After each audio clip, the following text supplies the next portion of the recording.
Hello दोस्तों, मैं doctor Dharmendra Kumar Sinha, visiting professor and psychologist. मित्रों, अभी आपने 2-4-5 दिन पहले आपने दिवाली का पर्व सेलिब्रेट किया है और अब आप सूर्य का पर्व छठ सेलिब्रेट करने जा रहे हैं। मित्रों, हमारी भारतीय संस्कृति में त्यौहार का मतलब सिर्फ बाह्य पूजा पाठ सही नहीं रहा है, बल्कि इसके आंतरिक निहितार्थ भी रहे हैं।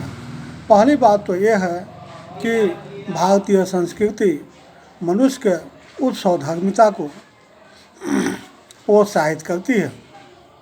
इसीलिए भारतीय संस्कृति में बहुत सारे ऐसे त्यौहार हैं जिसके माध्यम से हम अपने उत्साह को बरकरार रख सकें, सकारात्मक ऊर्जा से भर सकें। मित्रों, खास करके दिवाली और छठ ये प्रकाश का पर्व है। प्रकाश अर्थात ऊर्जा, प्रकाश अर्थात अंधेरा से मुक्ति, प्रकाश अर्थात अज्ञानता के छाए हुए अंधकार से मुक्ति, प्रकाश अर्थात क्लैरिटी ऑफ थॉट। मित्रों, इसीलिए खास करके भारतीय संस्कृति में दीपावली और छठ का बहुत ज़्यादा महत्व है।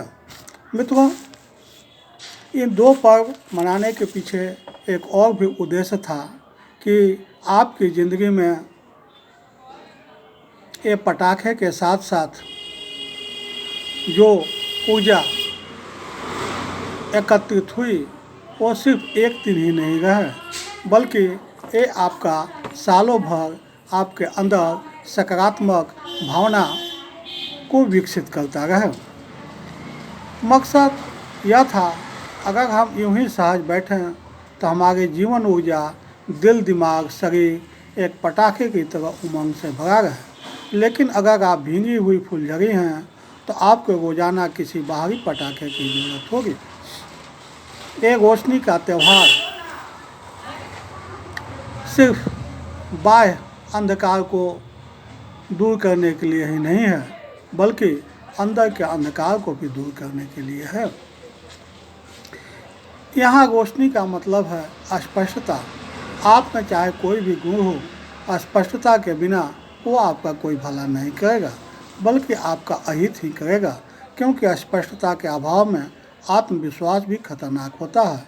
यह विडंबना ही है कि आजकल दुनिया में बहुत सारे काम बिना स्पष्टता के ही किए जा रहे हैं। तो कहने का मतलब यह है कि बिना स्पष्टता के आप जो भी करेंगे वो खतरनाक ही होगा।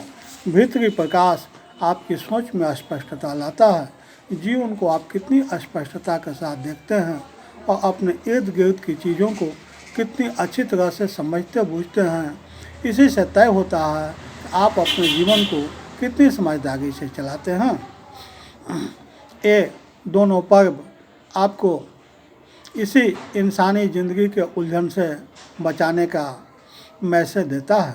घने काले बादल आकाश में छा जाते हैं बिना इस एहसास के कि वे सूरज की रोशनी को रोक रहे हैं। इसी तरह से घने काले बादल सोच पर भी छा सकते हैं। ऐसे अंधकार में घिर जाने पर किसी इंसान को प्रकाश कहीं से लाना नहीं है। अगर वह इन घने बादलों को हटा दे तो उसके अंदर जमा हो गए हैं तो उजाला अपने आप ही हो जाएगा। प्रकाश का पर्व यही मैसेज आपको देने के लिए आता है। मित्रों, यदि आप इस संदेश के महत्व को समझेंगे तो मुझको लगता है कि आपके जीवन में निश्चित रूप से रूपांतरण होगा। मित्रों, आप पूरी पृथ्वी पर देख लीजिए, चाहे आप किसी भी जाति, धर्म, भाषा से संबंधित हों, आप भौतिक स्तर पर अलग हो सकते हैं, लेकिन मनोवैज्ञानिक स्तर पर सारे मनुष्यों की एक ही समस्या है। सारे लोग अनसिक्योरिटी, फियर और प्लीजर चाह रहे हैं और उनके हाथ में आता है एंजाइटी, टेंशन, कॉन्फ्लिक्ट, फ्रस्ट्रेशन। मित्रों, कभी आपने सोचा है कि इसका मुख्य कारण क्या है? इसका मुख्य कारण यह है कि आपकी सोच में अस्पष्टता नहीं है। आपकी अंडरस्टैंडिंग जो होनी चाहिए वो सही दिशा में काम नहीं कर पा रही है। इसलिए आज के संदर्भ में सबसे बड़ी आवश्यकता इस बात की है कि हम अपने अंदर के दिए को जलाएं, हम अपने अंदर प्रकाश को ढूंढें, ताकि हमारा जीवन रोशन तो हो ही, साथ ही उस प्रकाश से हमारा समाज और परिवार भी रोशन हो। इसी को ध्यान में रखकर बुद्ध ने कभी कहा था कि अपो धीपो भव, अर्थात अपने अंदर के प्रकाश को ढूंढो। यदि आप अपने अंदर के प्रकाश को ढूंढेंगे तो निश्चित रूप से आपका जीवन आनंदमय और प्रकाशमय होगा। अंत में आप मेरे वीडियो को देखना है, समय दिए इसके लिए so many thanks to you.